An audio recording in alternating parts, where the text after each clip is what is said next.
వివిధ భారతి యూట్యూబ్ ప్రేక్షకులకు స్వాగతం, సుస్వాగతం. ఈరోజు మనం ముందుగా వినబోయే కథ పేరు కనువిప్పు. రామాపురం అనే గ్రామంలో బాపన్న అనే ఒక ధనికుడు ఉండేవాడు. అవసరానికి మించిన ఐశ్వర్యము, అనుకూలవతి అయిన భార్య ఉండటాన ఆయన జీవితం చాలా కాలం పాటు ఆనందంగా గడిచింది. లేక లేక కొడుకు పుట్టి వాడు పెరగడం ఆరంభమయ్యేసరికి ఆయనకు పెద్ద సమస్య ఎదురైంది. బాపన్న కొడుకు నారాయణ చిన్నతనం నుంచి పెంకిఘటం. చిన్నపిల్లవాడు కదా అని బాపన్న వాడి విషయం కొంతకాలం పాటు ఉపేక్ష చేస్తూ వచ్చాడు. కానీ వయసు వస్తున్న కొద్దీ నారాయణ కొరకరాని కొయ్య అయిపోయాడు. ఎవరి మాట వాడికి లక్ష్యం లేదు. 10 ఏళ్లు వచ్చాయి, కానీ వాడికింకా ఓనమాలైనా రావు. వాడి ధ్యాస ఆటలపై నుంచి చదువు మీదకి మళ్లించటానికి బాపన్న ఎన్నో ప్రయత్నాలు చేశాడు. కానీ లాభం లేకపోయింది. ఒక్కగానొక్క కొడుకు, వాడిని ఆయన ఏమీ అనలేడు. వాడి భవిష్యత్తు గురించిన ఆలోచనలతో ఆయనకు తీరని బెంగ పట్టుకున్నది. ఇలా ఉండగా బాపన్న ఇంటికి సమస్త శాస్త్రాలు సకల విద్యలు తెలిసిన విద్యానాథుడు అనే మహానుభావుడు వచ్చాడు. ఒకప్పుడు బాపన్న ఆయన వద్ద విద్యాభ్యాసం చేశాడు. తన పూర్వ విద్యార్థిని చూసిపోదామని ఆయన ఇప్పుడు వచ్చాడు. ఆయనతో బాపన్న తన కొడుకు గొడవ చెప్పుకున్నాడు. విద్యానాథుడు నవ్వి, చిన్నతనంలో మితిమీరిన గారాబం చేయటం చేత పిల్లలు ఇలాగే చెడిపోతారు. నేనిక్కడ ఒక వారం రోజులు ఉండి మీ అబ్బాయిని దారిలో పెట్టగలనేమో చూస్తాను అని అన్నాడు. ఆ రోజు సాయంత్రం ఆయన నారాయణతో కాసేపు మాట్లాడాడు. నారాయణకు కొత్తవాళ్లంటే బెరుకు లేదు, పెద్దవాళ్లంటే గౌరవమూ లేదు. తనకు ఆటలంటే ఇష్టమని నారాయణ ఆయనకు చెప్పాడు. నువ్వు ఎలాంటి ఆటలు ఆడుతావో నాకు చూడాలని ఉన్నది. నీ ఆటలు బాగుంటే నేను కూడా ఆడతాను. చదువుకోమని ఇక మీ నాన్న నిన్ను వేధించకుండా చూస్తాను అన్నాడు విద్యానాథుడు. ఆ మాటలతో నారాయణకు ఉత్సాహం కలిగింది. నారాయణ ఆయనతో, నేను ఇంట్లో ఆడేవి ఆటలే కావు, నా అసలు ఆటలు చూడాలంటే ఊరి బయట కొండ మీదికి రావాలి అన్నాడు. విద్యానాథుడు అలాగే పోదాం పదా అన్నాడు. ఇద్దరూ కలిసి ఊరి చివర కొండకు పోతూ ఉంటే దారిలో తగిలిన అనేక మంది గ్రామస్తులు విద్యానాథుడికి పడి పడి దండాలు పెట్టారు. అది చూసి నారాయణ చాలా ఆశ్చర్యపడి వాళ్ళు అలా దండాలు పెట్టడానికి కారణమేమిటని విద్యానాథుడిని అడిగాడు. అది తర్వాత చెబుతాను, ముందు నీ ఆటలు చూడని అన్నాడు విద్యానాథుడు. కొండ దగ్గర చాలామంది పిల్లలు రకరకాల ఆటలు ఆడుకుంటున్నారు. నారాయణను చూడగానే ఎంతో ఉత్సాహంతో కేకలు వేస్తూ ముందుకు రాబోయిన పిల్లలు వాడి పక్కన విద్యానాథుడిని చూసి వెనక్కు తగ్గారు. పర్వాలేదులే, ఈయన మన ఆటలు చూస్తాట, రండి మనం ఆడుకుందాం అని నారాయణ వాళ్లకు ప్రోత్సాహం ఇచ్చాడు. తర్వాత పిల్లలంతా కలిసి ఏవేవో ఆటలు ఆడుకున్నారు. లోపల చిరాకు అనిపించినా విద్యానాథుడు అవన్నీ ఓపికగా చూశాడు. కొంతసేపు గడిచాక ఆయన నారాయణను పిలిచి, ఇందాక చాలామంది నాకు నమస్కారాలు చేయటం గురించి అడిగావు. నీకు కూడా అలా గౌరవం పొందడం ఇష్టమేనా అని అడిగాడు. ఇష్టమే, కానీ అందుకు ఏం చెయ్యాలి అని నారాయణ ఎదురు అడిగాడు. బహుశా ఈ ఆటలు మానవలసి ఉంటుంది. నువ్వు ఆ పని చేసేటట్టుంటే నిన్ను అందరూ గౌరవించేలా నేను చేయగలను, ఏమంటావు అన్నాడు విద్యానాథుడు. నేను ఆటలు మానేస్తానే అనుకుందాం, మీరు నాకు గౌరవం కలిగేటట్టు చేయగలరని ఏమిటి అన్నాడు నారాయణ నిర్లక్ష్యంగా. ఈ ప్రపంచంలో నాకు అసాధ్యమంటూ లేదు. నిన్ను తలుచుకున్నానంటే ఎవరికైనా దేనికైనా గౌరవం లభించి తీరుతుంది అన్నాడు విద్యానాథుడు గర్వంగా ముఖం పెట్టి. నారాయణ వెటకారంగా నవ్వుతూ అటు ఇటు చూసి కొంచెం దూరం నేల మీద పడి ఉన్న నల్లరాతిని కాలితో విద్యానాథుడి కేసి తోస్తూ, చెప్పండి, ఈ రాయికి కూడా గౌరవం కలిగిస్తారా అన్నాడు. విద్యానాథుడు తొనకకుండా, ఈ రాయికి ఎలా ప్రతిష్ట కలిగిస్తానో రేపు నువ్వే చూస్తావు అని రాయి తీసుకొని అక్కడి నుంచి వెళ్ళిపోయాడు. ఎవరో పిచ్చివాడిలా ఉన్నాడు అని పిల్లలందరూ నవ్వుకున్నారు. నారాయణ మటుకు విద్యానాథుడు రాయి తీసుకుపోవడం చూసి కాస్త ఆశ్చర్యపడ్డాడు. మరునాడు నారాయణ నిద్రలేచేసరికి ఇంటి నడవలో చాలా హడావిడిగా ఉన్నది. అదేమిటో తెలుసుకుందామని వాడు అక్కడికి వెళ్ళేసరికి ఒక బల్ల మీద జీవకళ ఉట్టిపడే కృష్ణ విగ్రహం ఉన్నది. జనం ఒక్కొక్కరే వచ్చి దానికి నమస్కారం చేసి పోతున్నారు. విద్యానాథుడు అక్కడే నిలబడి ఉన్నాడు. నారాయణను చూడగానే బయటికి రమ్మని సైగ చేశాడు.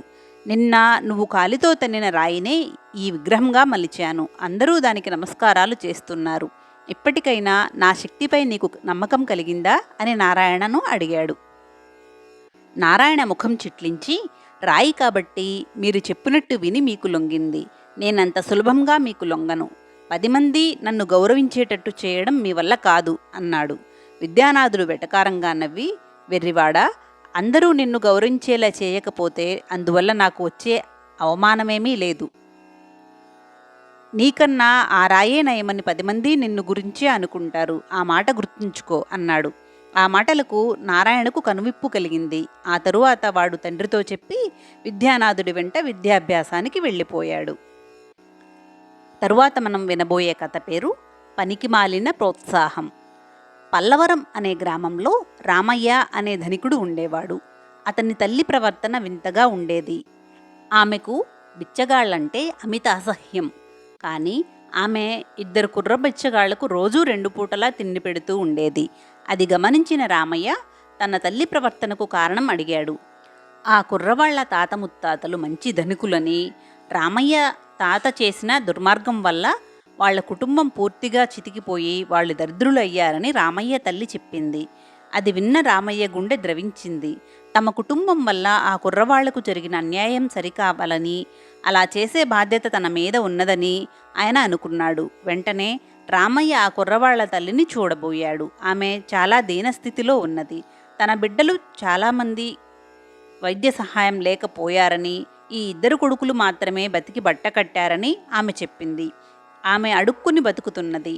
రామయ్య ఆమెను అడుక్కోవడం మానమని చెప్పి కొంత డబ్బు ఇచ్చాడు. నెల నెల ఆమెకు కావలసినంత డబ్బు ఇస్తానని, ఆమె కొడుకులను చదివించి ప్రయోజకులను చేస్తానని మాట ఇచ్చాడు. కుర్రవాళ్లలో పెద్దవాడి వయసు 9 ఏళ్ళు. పేరు శంకరయ్య. రెండోవాడు భీమయ్యకు 7 ఏళ్ళు. రామయ్య చేస్తున్న ధన సహాయంతో ఆ ఊళ్ళో ఒక పాఠశాల నడుస్తున్నది.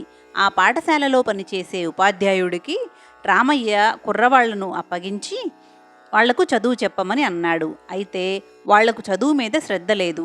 కొద్దిపాటి అక్షర జ్ఞానం కలగడానికి వాళ్లకు ఏడాది పట్టింది.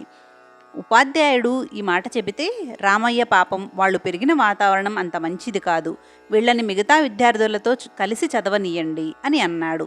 5 ఏళ్లు గడిచాయి. మిగతా విద్యార్థులు చదువు పూర్తి చేసి ఏవో వృత్తి విద్యలు నేర్చుకోవడానికి వెళ్ళిపోయారు. ఈ పాఠశాలలో వాళ్ళ చదువు ముగిసింది. శంకరయ్య, భీమయ్య మరో 5 ఏళ్లు చదివితే గాని వాళ్లకు చదువు పూర్తి కాదు అన్నాడు ఉపాధ్యాయుడు. అలా చేస్తే వాళ్లకు ప్రోత్సాహం ఉండదు, వాళ్ళు పైకి రాలేని వాతావరణంలో పెరిగారు అన్నాడు రామయ్య. ఆయన అడిగితే శంకరయ్య తనకు వైద్యుడు కావాలని ఉన్నట్టు చెప్పాడు. రామయ్య వాణ్ణి ఒక పేరు మోసిన వైద్యుడి వద్దకు తీసుకుపోయి వాడికి వైద్యశాస్త్రం నేర్పించమని అన్నాడు.